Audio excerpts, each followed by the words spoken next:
ಶ್ರೀ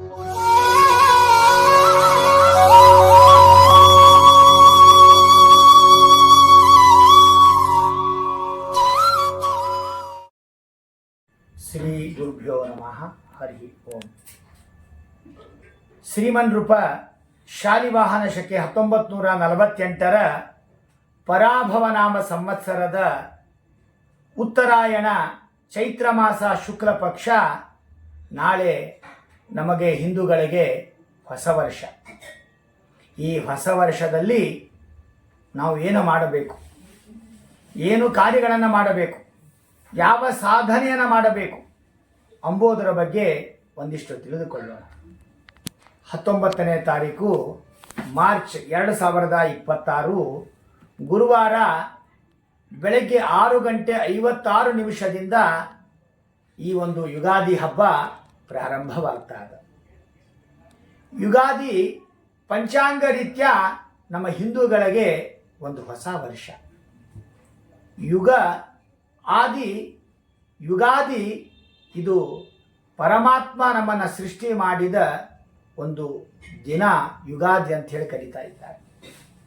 ಬೇವು ಬೆಲ್ಲದ ಮಹತ್ವ ಮತ್ತು ಆಚರಣೆಗಳ ಮಹತ್ವಗಳನ್ನು, ಪಂಚಾಂಗಗಳ ಶ್ರವಣಗಳ ಮಹತ್ವಗಳನ್ನು, ಮನೆಗಳನ್ನು ಯಾವ ರೀತಿಯಾಗಿ ಅಲಂಕಾರವನ್ನು ಮಾಡಬೇಕು ಎಂಬುದರ ಬಗ್ಗೆ ಒಂದಿಷ್ಟು ಸಂಕ್ಷಿಪ್ತವಾಗಿ ಯುಗಾದಿಯ ಮಹತ್ವವನ್ನು ನಾವು ತಿಳಿದುಕೊಳ್ಳೋಣ. ಬೆಳಗಿನ ಜಾವ ಸೂರ್ಯೋದಯಕ್ಕಿಂತ ಮೊದಲು ನಾವು ಹೇಳಬೇಕು. ದೇವರ ಆ ಭಗವಂತನ ದರ್ಶನವನ್ನು ಮಾಡಿಕೊಳ್ಳಬೇಕು. ಆಮೇಲೆ ಹಳ್ಳಿಗಳಲ್ಲಿ ಒಂದು ಪದ್ಧತಿ ಉಂಟು, ಕೋಗಿಲನ್ನು ನೋಡೋದು. ಅಂದರೆ ಎಲ್ಲ ಕಡೆ ಅಡ್ಡಾಡಿ ಬೇವಿನ ತಪ್ಪಲವನ್ನು, ಬೇವಿನ ಹೂಗಳನ್ನು ತಂದು ಸ್ನಾನವನ್ನು ಮಾಡಿ ದೇವರಿಗೆ ಅರ್ಪಣೆ ಮಾಡಬೇಕು. ಅದಕ್ಕಾಗಿ ಯುಗಾದಿ ಬೇವು ಬೆಲ್ಲದ ಹಬ್ಬ. ಬೇವು ಅಂದರೆ ಕಹಿ, ಬೆಲ್ಲ ಅಂದರೆ ಸಿಹಿ. ಜೀವನದಲ್ಲಿ ಎಲ್ಲವೂ ಬೇಕು. ಅದಕ್ಕಾಗಿ ಭಗವದ್ಗೀತೆಯಲ್ಲಿ ಕೃಷ್ಣ ಪರಮಾತ್ಮ ಸುಖ ದುಃಖವನ್ನು ಎಲ್ಲವೂ ನಮ್ಮ ಜೀವನದಲ್ಲಿ ಇರುತ್ತದೆ ಅಂತ ಕೃಷ್ಣ ಹೇಳಿದ ಹಾಗೆ ಈ ಯುಗಾದಿ ಬೇವು ಬೆಲ್ಲದ ಹಬ್ಬ. ಭಗವಂತನಿಗೆ ನೈವೇದ್ಯ ಮಾಡಿ ಅವುಗಳನ್ನು ನಾವು ಸ್ವೀಕಾರ ಮಾಡಬೇಕು. ಮತ್ತು ಕೆಲವು ಹಳ್ಳಿಗಳಲ್ಲಿ ಬೇವಿನ ತಪ್ಪಲವನ್ನು ಆ ಗಂಗಾ ಜಲದಲ್ಲಿ ನಾವು ಕಾಯಿಸಿದ ನೀರಿನಲ್ಲಿ ಹಾಕಿ ಆ ದೇವರ ಸ್ಮರಣೆಯನ್ನು ಮಾಡಿ ಸಂಕಲ್ಪವನ್ನು ಮಾಡಿ ಸ್ನಾನವನ್ನು ಮಾಡಬೇಕು. ಮತ್ತು ಅಭ್ಯಂಗ ಸ್ನಾನ ಅಂತ ಕರೆದಿದ್ದಾರೆ. ಎಣ್ಣೆ ಹಚ್ಚಿಕೊಳ್ಬೇಕು. ದಿನಾಲೂ ಎಣ್ಣೆ ಹಚ್ಚಿಕೊಳ್ರಿ. ಕನಿಷ್ಠ ವರ್ಷಕ್ಕೆ ಒಂದು ಸಾರಿ ಆದರೂ ಎಣ್ಣೆ ಅಂದರೆ ಅಭ್ಯಂಗ ಸ್ನಾನ. ಅಭ್ಯಂಗ ಅಂದರೆ ನರ ನಾಡಿಗಳಿಗೆ ಎಣ್ಣೆಯನ್ನು ಹಚ್ಚಿದರೆ ಅವೆಲ್ಲ ಜಾಗೃತವಾಗುತ್ತವೆ. ಆದ್ದರಿಂದ ಈ ಅಭ್ಯಂಗ ಸ್ನಾನ ಬಹಳ ರೀತಿಯಾಗಿ ಹೇಳಿದ್ದಾರೆ. ಕನಿಷ್ಠ ಪಕ್ಷ ನಾವು ದಿನಾಲೂ ಅಭ್ಯಂಗ ಸ್ನಾನ ಮಾಡಬೇಕು. ವಾರಕ್ಕೆ 1 ಸಲ, ತಿಂಗಳಿಗೆ 2 ಸಲ, ತಿಂಗಳಿಗೆ 1 ಸಲ, 3 ತಿಂಗಳು, 6 ತಿಂಗಳು ಬೇಡ, ವರ್ಷಕ್ಕೆ 1 ಬಾರಿ ಆದರೂ ಅಭ್ಯಂಗ ಸ್ನಾನ ಮಾಡಿ, ಎಣ್ಣೆ ಹಚ್ಚಿಕೊಂಡು ಸ್ನಾನ ಮಾಡಿ, ನರ ನಾಡಿಗಳು ದೇಹ ಕೊಟ್ಟ ಭಗವಂತನ ಸ್ಮರಣೆಯನ್ನು ಮಾಡ್ತಾ ಸ್ನಾನ ಮಾಡಿ ಆ ದೇಹದ ರಕ್ಷಣೆ ಆಗ್ತದೆ. ನರ ನಾಡಿಗಳು ಅತ್ಯಂತ ಜಾಗೃತವಾಗಿ ನಮಗೆ ಆರೋಗ್ಯವನ್ನು ತಂದುಕೊಡುತ್ತವೆ. ಯುಗಾದಿಯ ಹಬ್ಬದ ಮೂಲ ಅಭ್ಯಂಗ ಸ್ನಾನ. ಅದಕ್ಕಾಗಿ ತೈಲಾಭ್ಯಂಗನ ಸ್ನಾನವನ್ನು ನಾವು ಅವಶ್ಯವಾಗಿ ಮಾಡಬೇಕು. ಮನೆಗೆ ತೋರಣವನ್ನು ಕಟ್ಟಬೇಕು. ರಂಗೋಲಿ, ರಂಗ ಒಲಿಯಬೇಕಾದರೆ ರಂಗೋಲಿ ಹಾಕಿ ಮನೆಯ ಮುಂದೆ ಸಗಣಿಯನ್ನು ಅಂದರೆ ಲಕ್ಷ್ಮಿ, ಆ ರಂಗೋಲಿಯನ್ನು ಆ ಲಕ್ಷ್ಮಿಯ ಮೇಲೆ, ಗೋಮಯದ ಮೇಲೆ ರಂಗ ಒಲಿಯಬೇಕಾದರೆ ಆ ರಂಗೋಲಿಯನ್ನು ದಿನಾಲೂ ಹಾಕಬೇಕು. ಬೆಳಗ್ಗೆ ರಂಗೋಲಿಯನ್ನು ಹಾಕಿ ಆಮೇಲೆ ದೇವರ ಪೂಜೆ, ದೇವರಿಗೆ ನೈವೇದ್ಯ, ಭಕ್ಷ್ಯ ಭೋಜ್ಯಗಳನ್ನು, ತಿಂಡಿಗಳನ್ನು ನೈವೇದ್ಯ ಮಾಡಿ ನಾವು ಸ್ವೀಕಾರ ಮಾಡಬೇಕು. ಆಮೇಲೆ ಕೆಲವು ಕಡೆ ಹೊಸ ಬಟ್ಟೆ ಧರಿಸ್ತಾರೆ. ಆಂಧ್ರ, ತಮಿಳುನಾಡು ಈ ಯುಗಾದಿ ಹಬ್ಬ ಅಂತ ಹೇಳಿದ್ರೆ ಹೊಸ ಬಟ್ಟೆಯನ್ನು ತೆಗೆದುಕೊಳ್ತಾರೆ, ಹಾಕೊಳ್ತಾರೆ. ಹೊಸ ಬಟ್ಟೆ ಇದು ನವನೀತನ ಕೃಷ್ಣನ ಅನುಗ್ರಹ. ಅದಕ್ಕಾಗಿ ನವವಸ್ತ್ರಗಳ ಸಮರ್ಪಣೆಯನ್ನು ದೇವರಿಗೆ ಮಾಡಿ ನೀವು ವಸ್ತ್ರವನ್ನು ಹಾಕ್ಕೊಂಡ್ರೆ, ದೇವರಿಗೆ ವಸ್ತ್ರವನ್ನು ಕೊಟ್ಟರೆ ದೇವರು ನಮಗೆ ವಸ್ತ್ರ ಕೊಡ್ತಾನ್ರಿ. ಅದಕ್ಕಾಗಿ ನಾವು ವಸ್ತ್ರವನ್ನು, ಹೊಸ ವಸ್ತ್ರಗಳನ್ನು ಯುಗಾದಿ ದಿವಸ ಧರಿಸಬೇಕು, ಭಗವಂತನ ಸ್ಮರಣೆಯನ್ನು ಮಾಡಬೇಕು ಅಂತ ಹೊಸ ಬಟ್ಟೆಯ ಬಗ್ಗೆ ತುಂಬ ಹೇಳಿದ್ದಾರೆ. ಇನ್ನು ಸಾಯಂಕಾಲ ಪಂಚಾಂಗ ಶ್ರವಣ ಮಾಡಬೇಕ್ರಿ.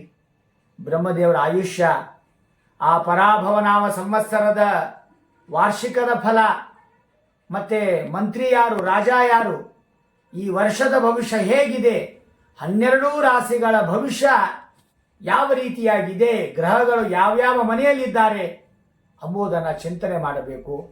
ಆ ವಾರ್ಷಿಕ ರಾಶಿಯ ಫಲವನ್ನು ತಿಳಿದು ಅದಕ್ಕೆ ಪರಿಹಾರ ಪೂರ್ವಕವಾಗಿ ದೇವರ ಸ್ಮರಣೆ ಜಪಾದಿಗಳನ್ನು, ಗುರುಗಳ ದರ್ಶನವನ್ನು ಮಾಡಿಕೊಂಡ್ರೆ ಯಾವ ಒಂದು ಕೆಟ್ಟದ್ದು ಆಗೋದಿಲ್ಲ, ಶುಭಾನೇ ಆಗ್ತದೆ. ಅದಕ್ಕಾಗಿ ಸಾಯಂಕಾಲ ಯುಗಾದಿ ದಿವಸ ಪಂಚಾಂಗಗಳ ಶ್ರವಣವನ್ನು ನಾವು ಮಾಡಬೇಕು. ಮತ್ತು ಯುಗಾದಿ ಸಂದೇಶ ಜೀವನದ ಎಲ್ಲ ರುಚಿಗಳನ್ನು ಒಪ್ಪಿಕೊಂಡು ನಾವು ಮುಂದೆ ಸಾಗೋಣ.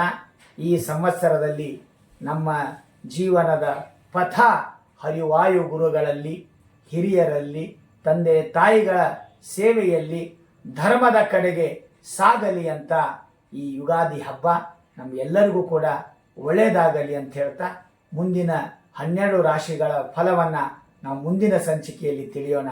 ಇಷ್ಟೇ ಸಾಕು. ಶ್ರೀ ಕೃಷ್ಣಾರ್ಪಣಮಸ್ತು. ಮತ್ತು ಅದರ ಪರಾಭವನಾಮ ಸಂವತ್ಸರದ ವಾರ್ಷಿಕದ ಫಲ ಮುಂದೆ ಸಂಚಿಕೆಯಲ್ಲಿ ಹೇಳೋದನ್ನು ಈಗ ಸ್ವಲ್ಪ ಸಂಕ್ಷಿಪ್ತವಾಗಿ ನಾವು ಹೇಳುತ್ತೇವೆ. ಪರಾಭವನಾಮ ಸಂವತ್ಸರ ಈ ಎಲ್ಲ ದೇಶಗಳಲ್ಲಿ ಒಂದಿಷ್ಟು ಧನ ಧಾನ್ಯಗಳು ಬೆಲೆಗಳು ಗಗನಕ್ಕೆ ಏರುತ್ತವೆ, ಎಲ್ಲ ತುಟ್ಟಿ ಆಗ್ತದ್ರಿ. ಮತ್ತು ವರ್ಷದ ಕೆಲವರಿಗೆ ಶುಭ ಗ್ರಹಗಳಿದ್ದವರಿಗೆ ಹೆಚ್ಚಿನ ಅಧಿಕಾರ ಸಿಗುತ್ತದೆ, ಪಾಪಗ್ರಹ ಇದ್ದವರಿಗೆ ಅಲ್ಪ ಅಧಿಕಾರ ಈ ಸರಿ. ಮತ್ತು ಯಾರು ಕೆಲಸ ಮಾಡುತ್ತಾರೋ ಅವರಿಗೆ ಒಳ್ಳೆಯ ಫಲ ಇದೆ, ಆಲಸ್ಯದಿಂದಿದ್ದವರಿಗೆ ಈ ಬಾರಿ ಫಲ ಇಲ್ಲ. ಮತ್ತು ಕುಜ ಮಂಗಳ ಮಂತ್ರಿಯಾಗಿದ್ದಾನೆ ಈ ವರ್ಷ. ಅಲ್ಲಲ್ಲೇ ಮಳೆ ಆಗ್ತದೆ, ಕೆಲವು ಕಡೆ ಮಳೆ ವಿಪರೀತವಾಗ್ತದೆ, ಕೆಲವು ಕಡೆ ಮಳೆ ಬಂದು ಹೋಗುತ್ತದೆ, ಕೆಲವು ಕಡೆ ಅತಿಯಾದ ಮಳೆಯಾಗುತ್ತದೆ, ಕೆಲವು ಕಡೆ ಮಳೆನೇ ಆಗೋದಿಲ್ಲ. ಈ ವರ್ಷದಲ್ಲಿ ಮಳೆಗಳ ಫಲ ಈ ರೀತಿಯಾಗಿದೆ. ಮತ್ತು ಧಾನ್ಯಗಳ ಬೆಲೆ ಈ ಬಾರಿ ಸ್ವಲ್ಪ ಹೆಚ್ಚಾಗ್ತದೆ. ಅದಕ್ಕಾಗಿ ನೋಡಿ ಖರ್ಚು ಮಾಡಿರಿ. ಬೆಲೆಗಳನ್ನು ಅಂದರೆ ತಕ್ಕಾಗೆ ನಾವು ಧಾನ್ಯಗಳನ್ನು ಸ್ವೀಕಾರ ಮಾಡಿ, ಯಾವುದೂ ಪದಾರ್ಥವನ್ನು ಕೆಡಿಸಬೇಡಿ. ಆ ದೇವರ ಕೊಟ್ಟ ಧನ ಧಾನ್ಯಗಳನ್ನು ಮಿತವಾಗಿ ಬೆಳೆಸಿ ಮತ್ತೊಬ್ಬರಿಗೆ, ಬಡವರಿಗೆ, ದೀನರಿಗೆ, ದಲಿತರು, ಎಲ್ಲ ವಿಧವಾದಂತಹ ವರ್ಗದವರಿಗೆ ಸಹಾಯ ಮಾಡಿ, ಉಪಕಾರ ಮಾಡಿ. ಇದೊಂದು. ಇನ್ನು ಚಂದ್ರ ಸೇನಾಧಿಪತಿಯಾಗಿದ್ದಾನೆ. ಇನ್ನು ನೌಕರಿ ಮಾಡುವವರಿಗೆ ಎಷ್ಟು ಅಂದರೆ ಒಂದೇ ಕಡೆ ಇರೋದಿಲ್ಲ. ನೌಕರಿ ಮಾಡೋರು ಎಲ್ಲ ಕಡೆ ಅಡ್ಡಾಡ್ತಿರ್ತಾರೆ. ಮೇಲಿನ ಅಧಿಕಾರಿ ವರ್ಗದವರು ಅವರನ್ನು ಕಾಡ್ತಿರ್ತಾರೆ, ಅವರಿಗೆ ತೊಂದರೆ ಇದೆ. ಮತ್ತು ಶುಕ್ರ ಸಸ್ಯಾಧಿಪತಿಯಾಗಿದ್ದಾನೆ, ಬುಧನು ಧಾನ್ಯಾಧಿಪತಿಯಾಗಿದ್ದಾನೆ. ಆದ್ದರಿಂದ ಸ್ವಲ್ಪ ಧಾನ್ಯಗಳು ಸಿಗುತ್ತವೆ, ಭಯ ಬೇಡ, ಆರೋಗ್ಯವಂತರಾಗ್ತಾ ಇದ್ದಾರೆ ಎಲ್ಲರೂ ಕೂಡ. ಅದೇ ರೀತಿಯಾಗಿ ಗುರು ನೀರಸಾಧಿಪತ್ಯದಲ್ಲಿ ಸರ್ವ ಸಮೃದ್ಧಿಯನ್ನು ಕೊಡ್ತಾ ಇದ್ದಾನೆ, ಧರ್ಮ ಮಾರ್ಗದಲ್ಲಿ ಅವರನ್ನು ಇಡ್ತಾ ಇದ್ದಾನೆ ಪ್ರಜೆಗಳನ್ನು. ಅದಕ್ಕಾಗಿ ಗುರುವಿನ ಅನುಗ್ರಹ ಇದ್ದರೆ ಮಾತ್ರ ಎಲ್ಲರೂ ಪ್ರಜೆಗಳಿಗೆ ಒಳ್ಳೆಯದಾಗುತ್ತದೆ. ಅದಕ್ಕಾಗಿ ಹಿಂದೆ ಗುರು ಮುಂದೆ ಗುರಿ, ಆ ಗುರು ಇದ್ದರೆ ಗುರಿ ನಾವು ತಲುಪ್ತೇವೆ. ಅದಕ್ಕಾಗಿ ಗುರುಗಳ ದರ್ಶನ, ಗುರುಗಳ ಪ್ರಸಾದ, ಗುರುಗಳ ಮಾರ್ಗದರ್ಶನ, ಗುರುಗಳ ಉಪದೇಶ, ಗುರುಗಳ ಮಂತ್ರವನ್ನು ಹೇಳಿದರೆ ನಾವು ಜೀವನದಲ್ಲಿ ಮುಂದೆ ಬರುತ್ತೇವೆ. ಈ ಪರಾಭವನಾಮ ಸಂವತ್ಸರ ಸರ್ವ ಸಮೃದ್ಧಿಯಾಗಬೇಕಾದರೆ ಗುರುಗಳ ಅನುಗ್ರಹವನ್ನು ನಾವು ಪಡೆದುಕೊಳ್ಳಲೇಬೇಕು. ಅದಕ್ಕಾಗಿ ಗುರುವಿನ ಅನುಗ್ರಹ ಈ ವರ್ಷ ನಮಗೆ ಬಹಳ ಮುಖ್ಯ ಇದೆ. ಅದಕ್ಕಾಗಿ ಚಂದ್ರ ಮೇಘಾಧಿಪತಿಯಾಗಿರೋದರಿಂದ ಈ ಭೂಮಿಯಲ್ಲಿ ಜಲಪೂರ್ಣವಾದಂತಹ ವಿಪರೀತ ಮಳೆ, ವಿಪರೀತ ಬಿಸಿಲು, ವಿಪರೀತ ಚಳಿ ಈ ವರ್ಷದಲ್ಲಿ ಎಲ್ಲವೂ ಹೆಚ್ಚಾಗಿದೆ. ಅದಕ್ಕಾಗಿ ಜನರು, ಮಾನವರು, ನಮ್ಮ ಎಲ್ಲ ವರ್ಗದವರು ನೀವು ದೇಹದ ಕಡೆ ಸ್ವಲ್ಪ ಲಕ್ಷ್ಯ ಕೊಡಿ, ಆರೋಗ್ಯದ ಕಡೆ ಗಮನ ಕೊಡಿ, ಸಾಧನೆ ಮಾಡಿ. ಅದಕ್ಕಾಗಿ ಈ ವರ್ಷ ಒಟ್ಟಾರೆಯಾಗಿ ಒಂದು ರಾಜಕಾರಣಗಳಲ್ಲಿ ಜಗಳ ಮತ್ತು ಅಶಾಂತಿ ಅವರಿಗಾಗ್ತದೆ. ಮತ್ತು ಕೆಲಸ ಮಾಡೋರಿಗೆ ಬಹಳ ಶ್ರಮ ಇದೆ, ಕಷ್ಟಪಡಬೇಕಾಗಿದೆ. ಆಲಸ್ಯಗಳಿಗೆ, ಸೋಮಾರಿಗಳಿಗೆ ಅವರಿಗೆ ಎಂದೂ ಕೂಡ ಈ ವರ್ಷದಲ್ಲಿ ಉಪಯೋಗವಿಲ್ಲ. ಅದಕ್ಕಾಗಿ ರಾಶಿಯ ಭವಿಷ್ಯ ಈ ವರ್ಷದಲ್ಲಿ ಎಲ್ಲರಿಗೂ ಕೂಡ ಆ ಪರಾಭವನಾಮ ಸಂವತ್ಸರ, ಆ ಭಗವಂತ ಅವರಿಗೆ ನಮ್ಮೆಲ್ಲರಿಗೂ ಕೂಡ ಅನುಗ್ರಹವನ್ನು ಮಾಡಲಿ ಅಂತ ಹೇಳ್ತಾ ಇಷ್ಟೇ ಸಾಕು. ಶ್ರೀಕೃಷ್ಣ ಅರ್ಪಣಮಸ್ತು.